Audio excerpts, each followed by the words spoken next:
Hey everyone, it's Denise Brown from the Caregiving Years Training Academy. My friend and colleague is with us today. Hi, Debbie Weiss. Hi, how are you? I'm good. It's great to see you. You too. I'm thrilled that you're making the time for us today. We're going to talk about your book, your podcast, and your appearance on the Kelly Clarkson Show. And what's interesting is, as I say it, it sounds like all sunshine and like rose-colored petals, and it's just like, whoa, but it wasn't. It wasn't. So let's start with when you wanted to start the book. What was the idea for the book? What inspired you to think about writing a book? So, just like many of us, I've had an interesting life with a lot of things thrown in there, surprises that I've had to deal with. And people would always say, oh, you should always write a book. And I would laugh or I would say, yeah, someday, but I never believed it and I never wanted to. And I am not a words person. I am a CPA. I'm an insurance agent. Like anything to do with numbers is good, but not the other. And, but, I had discovered through my life and through a lot of recent self work that I have been able to change my life just by starting to change my thinking. And it doesn't matter how old I am or what my situation is. And once I realized that, I wanted to like shout it from the rooftops and tell everyone who was like me, no, it doesn't have to be this way. Well, how am I going to do that? And so a book kind of seemed like the natural progression. But, so I was toying with the idea in my head, but still not really believing that I was capable of doing that.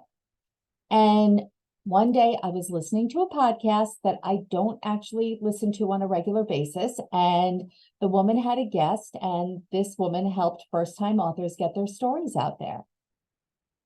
And I thought, I think I'm listening to this for a reason. I'm going to go with my gut. And I contacted her and I loved her. And I believed, maybe I could do this. She made me believe that maybe I can do this. But I knew I needed help because I had no idea where to start.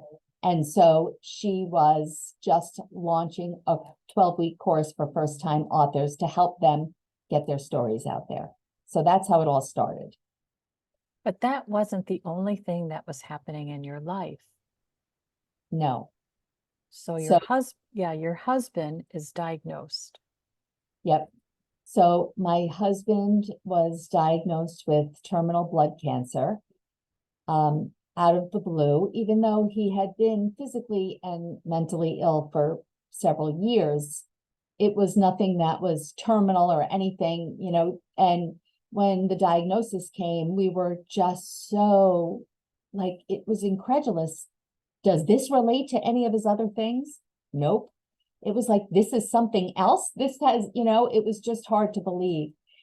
And so at that same time is when this was presented to me, or when I had to make the decision. And I sheepishly brought it up with my therapist because I honestly felt embarrassed to even bring it up because it felt selfish and ridiculous. And how could I even consider something like this at a time like this, where my husband, my family needed me? I had no idea what the future was going to hold with him. And so I said to her, I qualified it. I know this is crazy and I shouldn't even be saying it, but, and I explained and I said, I know this is not the time. I can do it down the road somewhere. And she said, no, hold on.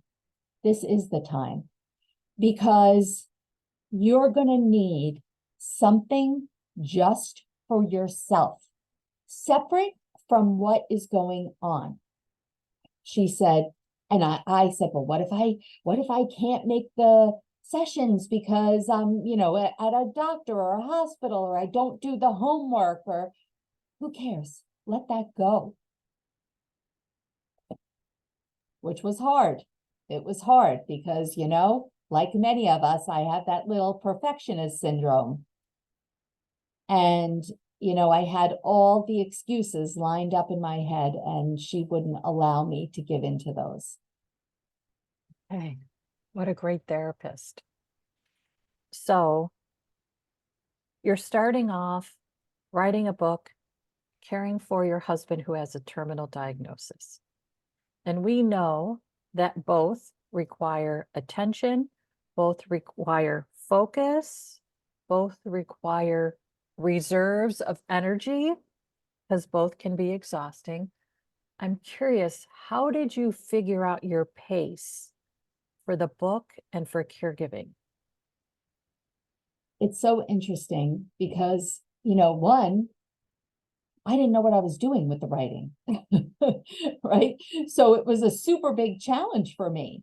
And so I start just by getting up early when my husband was most likely sleeping and saying, I'm going to write for, 20 minutes.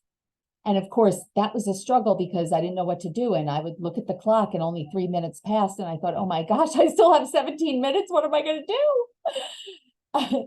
But, once I got a little bit into the process and kind of knew my direction, because I needed a little direction, then it became easier. I scheduled it into my day. So whether I got up early to do it when he was sleeping, the group that I was writing with had co-writing times. So, we all go on at 1:00 and we're on Zoom together. And then, for the next 50 minutes, we're going to write. And then we come back together at the end. If it was a time when everything was quiet, I would say to him, I'm going upstairs for an hour. I have a meeting. Don't bother me unless it's an emergency. And I don't even think he knew what I was doing. And that's what I did. But, when really thinking about this recently, there were so many times he was hospitalized many times, and he was very unhappy when we were there. And so I would go first thing, I would be there the whole visiting hours, right? If it was 10 hours, 12 hours, I would go. I would pack up so much stuff that it looked like I was moving. I had my food, I had my drinks, and I had my computer and all the things that I needed. And I would set up shop in his hospital room. And when he was napping, I would open up that computer and write. And I found that I kept looking forward to that. And it really became exciting to me. And it was an outlet. And even when I was sitting in that hospital room and there was so much negativity and suffering going on, I could escape to my computer. And like I said, I turned those hospital visits into, some productive time for myself. So we have not actually said the name of your book yet. And I think this is the perfect time to say the book title, because the book title is On Second Thought, Maybe I Can. And I'm curious, when did the title come to you? It's so funny because everyone thinks that it has to do with the fact that I wrote the book, and it's not. But in hindsight, it's so true. Yeah, it was just really that realization of my whole life. Anytime that anything, an idea, an opportunity, it could be as little as, let's go learn to paddleboard. Nope. Right away, no is my answer. For whatever reason, there was a reason I was telling myself, I can't, this is, and I tell myself this story.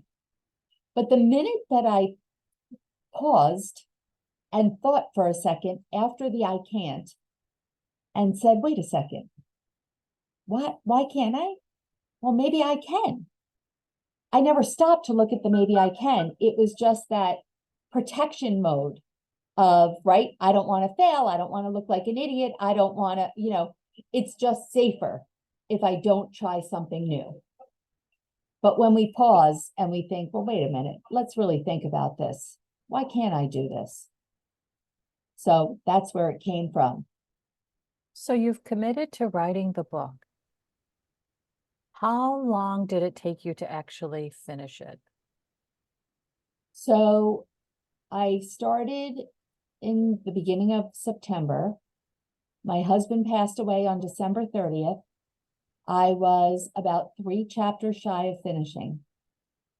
And I had a deadline of January 14th to get my first draft to the editor. And of course, they said, don't be ridiculous, we'll extend the deadline. And after everybody left and, relatives went home, flew home, and there I was left alone. It was about maybe January 6th or 7th. And I said, no, I'm going to do it, because just like it helped me during his illness, it's going to help me now, because that was actually the toughest time. And I did. I got it to them on January 14th. I finished the 3 chapters. I got it to them. And then after a bunch of rounds of edits, probably about 3 months later, I decided to add an epilogue and tell the story about him dying. The art of writing is rewriting. Yeah. Yeah. And you don't know that until you are in the rewriting loop. And that also does take a lot of patience to really sit with something that you've already written and think, okay, I've got to rewrite this section. So, so tell us how you moved through rewriting to get to your final product. I have to say that was by far my least favorite part of the process. And when you've never written before and you finish that first draft and you're like, oh, I'm done. Nope, that's just the beginning. Rewriting was super hard. It was very difficult. I found that very difficult because, yeah, I don't think I was emotionally prepared, because I did think I was done. I never did this before. I thought, oh, there'll just be a few little changes. Nope, not so much. And what I've learned is you can go back. I look at it now and there's so many things that I don't like about it. And I've heard people say they don't publish books because of that perfectionist syndrome, right? You can just keep trying to make it better and better and better and better. And I have to say, I didn't do that. Maybe down the road there'll be time for that, but I needed to get it out there. But yeah, I did not really care for the rewriting process. It was tough.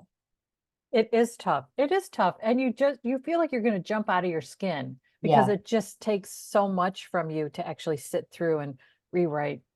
And that's what gets you to the final product. And it's really interesting to think through how you look at the final product and think, huh, I'm not sure I want this to be the final product, but you have to put it out into the world. You have to put it out once you feel like, okay, this is where it's going to be almost 80%. I read something this past fall where they say, get to 80%. It's not about 100%. 80% is where the magic is. So regardless of how you feel about it, you're going to feel like, okay, this is 80% of what I want it to be, of perfect. And Yeah. that's perfect enough. Good advice. So the book comes out. What's your next step?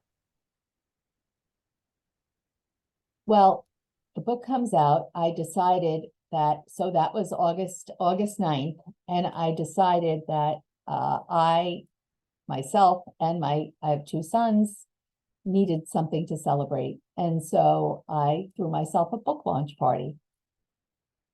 And I had about 60 people there, and my kids were the MC. And I spoke, my brother came, he interviewed me, and I live streamed it. And, it was a wonderful, wonderful celebration. Let me just tell you something else, which I don't know, Denise, maybe you probably don't know. About a week and a half beforehand, I had this out of the blue, it's like a crazy story, incredible opportunity to go to a taping of Oprah's Daily Insider. She has this Daily Insider club, or I don't know what you call it exactly, and she still does shows. And again, long story how I got there. Only 100 people in the room. She's not even on a stage. She's on a little platform about this big, just rows in front of me. And I took a copy of my book and I figured, and I wrote something to her in the book. And I thought to myself, in a room that small, if I could give my book to one of the producers, maybe there's a chance that it'll get into her hands. And at the end of the taping, it was 2 shows. It was fantastic. And at the end, she was so kindly hanging around and taking selfies. And I was in the second row. I just walked up to the front of the stage, or again, platform. And when she got to me, I said to her, Oprah, I saw you speak in February of 2020, which is true. And you said something that changed my life. And she said, what did I say? And I told her, and I said, and eventually it led to me writing this book. And I got to hand Oprah my book, had a one-on-one conversation with her. She was holding my book. I have a picture of her holding my book. She actually read the title out loud, came from her lips, thumbed through it. And it was like, what? In my wildest dreams, it would have been in my wildest dreams, right? What would be the chance? What would be the chance? It was just insane. So that happened first. And, from there, I just went on, I don't know, probably 20 or 30 podcasts. And I had already launched my own podcast in May. And about, I don't even know, in midway through November, I get an email from the Kelly Clarkson Show on a Monday at 3:00 that says, are you available on Wednesday at 3:00 to tape a Skype segment for Kelly? And of course I'm available, right? Changed everything. And, that was also an incredible whirlwind. And so I got to be on the Kelly Clarkson Show. So your segment is not going to be a half hour. Your segment is going to be short. So I'm just curious, how did you prepare for a couple minutes of airtime that you think, this is 2 really important minutes for me? So funny you should ask me that. So they specifically said to me, Kelly's going to ask you 2 questions. Each answer has to be between 45 seconds and a minute. So on Tuesday afternoon, I met with the producer, one of the producers, to discuss the segment. And, I was there because it was November is National Family Caregiver Month. And so I was there to talk about family caregivers. And he said, so the first question is going to be basically, tell me your story. And I said, okay, you obviously don't know me. 45 seconds to a minute, I'm going to tell you my whole story. So it's not like I don't know my story, but to be able to succinctly, just exactly like you said, to say it in 45 seconds to a minute and get it across, so it's impactful, so totally stressful. And then the second question was going to kind of be, how or when did you kind of change your thinking when it came to caregiving? Okay. Wednesday morning, I decide, oh gosh, I better write out what I'm going to say and memorize it to make sure I'm in that time frame. Otherwise, I wouldn't have to do that. So I spent all Wednesday morning. First, I wrote it, time myself, whatever. Once I had it down, okay, over and over and over and over and over again until I felt like I had it pretty solid. And I meet with the producer maybe 40 minutes before I'm going to go live. And he says, let's just run through it. And I give him my first answer. And he said, well, that's depressing.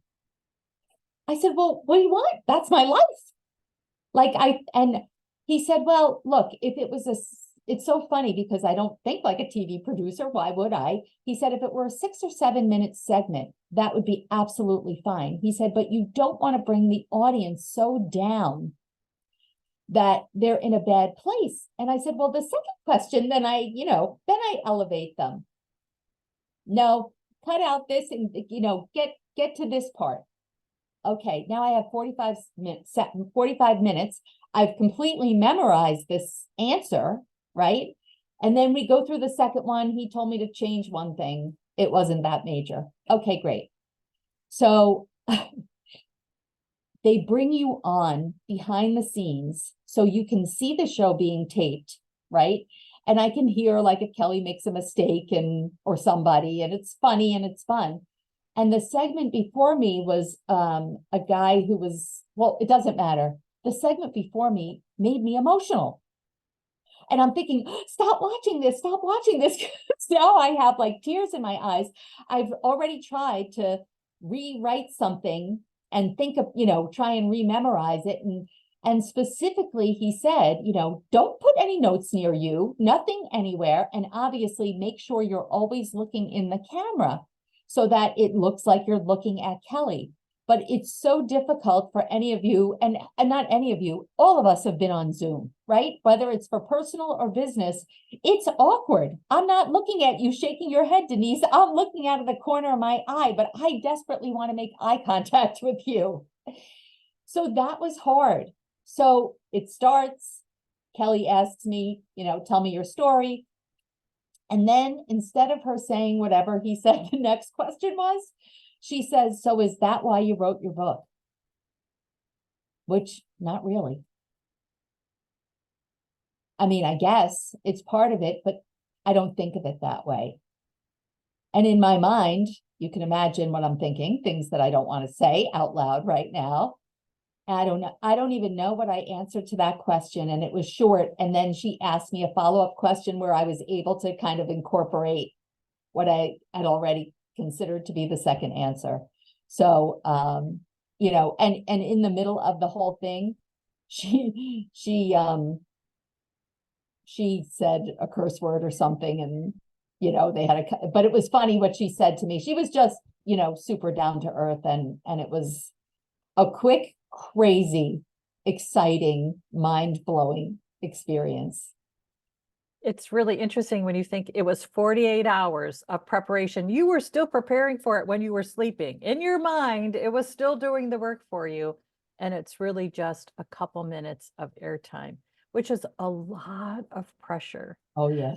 So the segment's over. What do you do next? Well, I actually, since it was scheduled in 48 hours, I had a facial scheduled that night. I'm like, I'm not canceling that.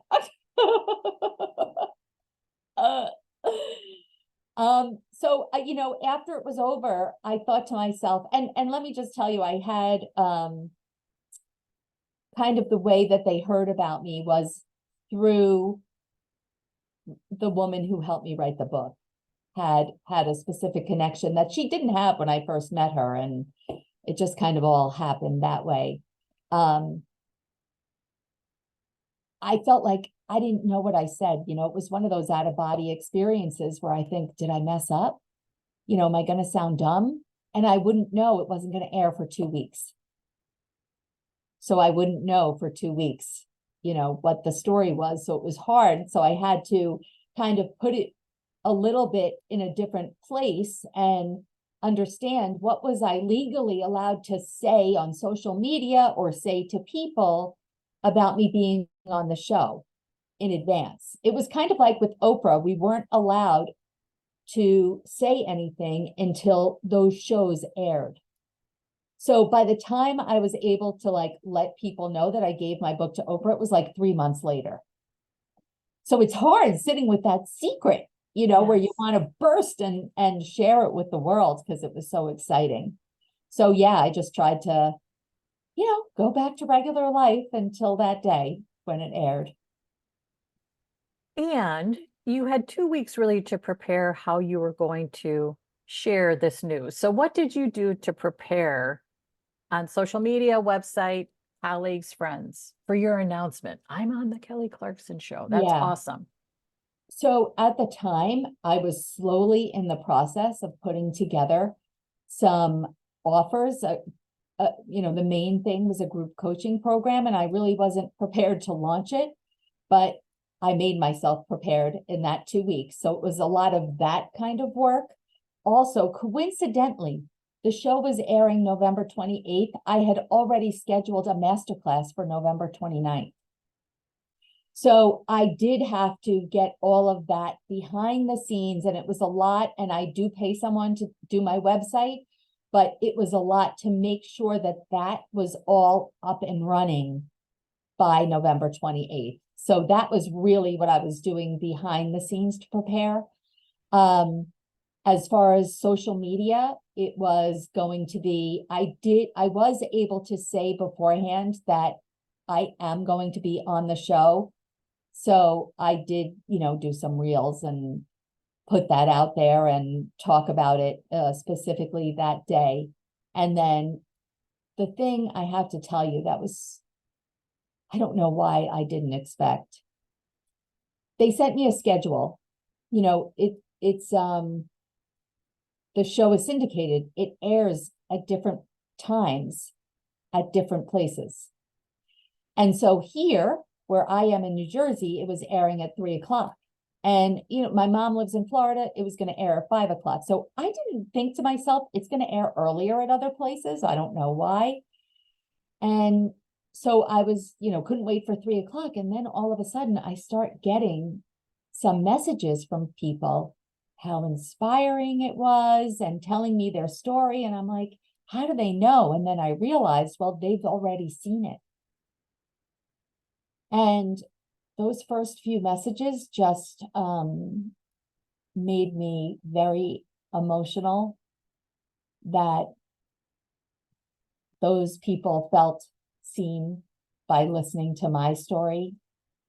And I just was not expecting that feeling of emotion. I have to be honest, because you're thinking to yourself, oh my gosh, like I tease people. It wasn't my 15 minutes of fame. It was like my 3 minutes of fame. So I still have 12 minutes coming to me. And so you're thinking, or at least I was thinking about that. And then when the reality of why I was truly there and what my message was connected and people heard it and felt seen, and that reminded me why we all do what we do. Yeah. Yeah. So it's been a month since the show has aired. And what has this month been like for you? Well, right off the bat, my book sales soared. And so that was very, very exciting. And my social media following, and my email list, I saw a big increase there. So for the first week or so, it was quite a thrill. And, now after that, I think it's kind of like, okay, back to business as usual. And where do I go from here? On to the next. Now, honestly, I'm trying to figure out, well, how do I want to do that again. I want to do that somewhere else. How do I go and try and get, more PR? Honestly. Yeah. It's the best way to build, one of the best ways to build your business, I should say. One of the best ways. So you're in essence getting ready for the next one. Mm-hmm. So what does getting ready for the next one look like for you? So now it's really figuring out, honing in on what my message is, right? Because the thing with PR is you have to be so clear and precise. You can't go out there with this long, big la la story. They want to know what's the headline and what are your points. And, I don't want to say you have to figure out the spin, but that's really what you have to do, right? You have to figure out, how are you going to spin it that makes it appealing, that makes it interesting to journalists and TV personalities, that is going to impact their audience. And, I think it's just trying different things. And I did try different things actually leading up to the Kelly show airing. that did not work. I pitched maybe about 20 different local media outlets and heard zero. And that's okay. Yep. Because I often think the universe is looking to see what you're doing and you're committed to pitching. So that means that something's going to come your way that you probably weren't even thinking of. And that's exactly what happened. Yeah. I really think that commitment of energy to turning something into what we want is really what creates opportunities we just didn't expect. Agreed. And the other piece of it too is you're looking for your spin, and oftentimes it's related to a particular day or a month, like National Family Caregivers Month. We have National Caregivers Day coming up in February. So they are looking for content related to special days. And that can be helpful when you're thinking about my pitch for this special day is my 3 tips for family caregivers on National Caregivers Day is this. My insight about self-care is this. Can be really helpful to think about maybe 10 different, I guess, opportunities that you are ready to actually pitch based on time of year, season, whatever special day is coming up. Yeah, it's a challenge. It's a challenge, but certainly the payoff is well worth the challenge. Absolutely, absolutely. So for anyone who's watching who thinks, oh my gosh, I can't do that, how would you respond? It's so funny because somebody, a friend of mine, I think I was having like a day like, oh, this didn't work and that didn't work. She said, have you stopped for a minute and thought about everything that you have done and has happened to you this year? Nope, I haven't. And when I looked back, I am absolutely amazed. And like I said earlier, really in my wildest dreams, do you think that I had a goal of being on the Kelly Clarkson Show? It seemed ridiculous. Or giving my book to Oprah, like, what? Do you think that's where you should start? Not really. I think you should try a little down here. I mean, and so I think what you said is exactly right. And I also think, look, how did I get Kelly? Because of a connection. I didn't meet that connection because she had a connection. I don't even think she had that connection then.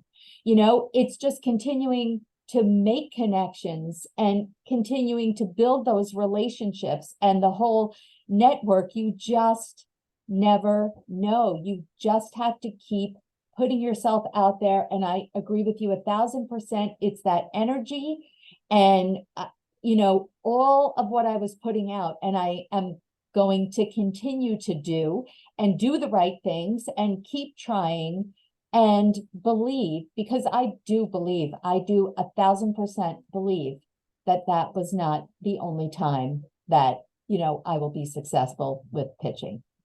Oh, absolutely not. Absolutely not. And I think it's really important for us to be ready for that opportunity. And being ready is just getting your website ready, having a course ready to sell, having an offer ready to go. You want to be ready with the next opportunity when the big opportunity arrives. I think that's so helpful to know. And I think what's interesting too is as you're getting ready, you kind of think about, what am I getting ready for? No one is Yes. buying for me or whatever. But you want to be ready when people are ready to buy because of a big opportunity that has landed your way. For sure. And the other thing that I think is so interesting is we do feel very vulnerable putting our work out into the world. And so some of our thoughts about our work is, no, it's not good enough. Oprah won't be interested in this. And we have to erase those judgments about our work and just share our work with the world, because the right people that connect with that work will show up when we put it out there. And I also love what you did in terms of your meeting with Oprah. You let her know her impact on you.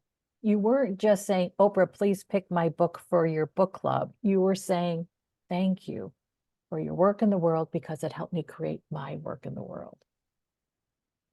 Oh, yeah, which was true. I mean, I always think, what did she do with the book? Should she throw it in the garbage? I'm sure, she probably has a separate house of all the books that people have sent her. I can't imagine how many she gets every day. And then I thought, you know what? She gave me the gift of me telling her how much of an impact she's had on me. And whatever happens with the book and wherever it is, that's fine. Yeah, I like to create visualizations for situations like that. I like to visualize she receives the book is in good hands, and the book will find the next pair of good hands. Exactly. I actually do think that. I think even if she read it, even if she glanced through it, hopefully she gave it to somebody who needed to read it. Yeah, yeah. Debbie, this was so much fun. Thank you so much for the time today. So let's talk about how our viewers and listeners can be in touch with you. What's the best way for them to reach you? Definitely my website, because I've done a lot of work on it, and I'm still working on it. I'm going through a rebrand, which, let me just tell you this, because this is super interesting to me. I know you want to wrap up, so I'll make it quick. The producer, the person, the connection with the Kelly Clarkson Show, he looked through all of my stuff. He looked at my social, he looked at my website. And right now, my branding is lots of hot pink, lime green, like things that made me happy. And my logo is a pink heart with 2 daisies in it, which was meant to be like a caregiver and a caree. And I'm going out there as a coach, right? And as an authority figure. And he felt it was too immature looking. And at first, of course, I was hurt. Like, I love this so much. This is me. This is what I want. And then once I put that away and thought, okay, let me step back and look at it, what he's saying, I understood. And, depending upon your audience, right? And my audience might not just be caregivers. It might not create that feeling of authority with all the hearts and flowers and, kind of little girl colors and stuff. And, I had to take that suggestion and I am in the process of rebranding. That doesn't mean that it's not going to have pink, because it will, because pink's my jam. But, I've shifted a little bit and been open to that suggestion, and now feel really excited about the rebrand. Not like, oh, I have to do this, because if I didn't, I have to do what feels good for me, right?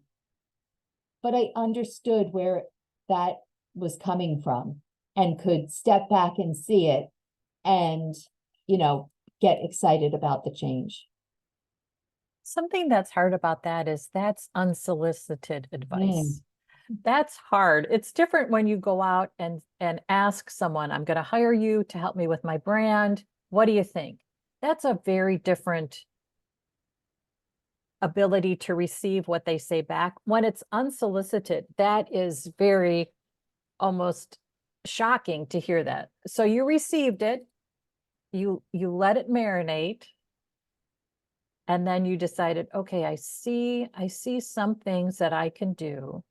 I see what I can keep that reflects me, and I see what I can do to bring in a little bit more of a business perspective into my work.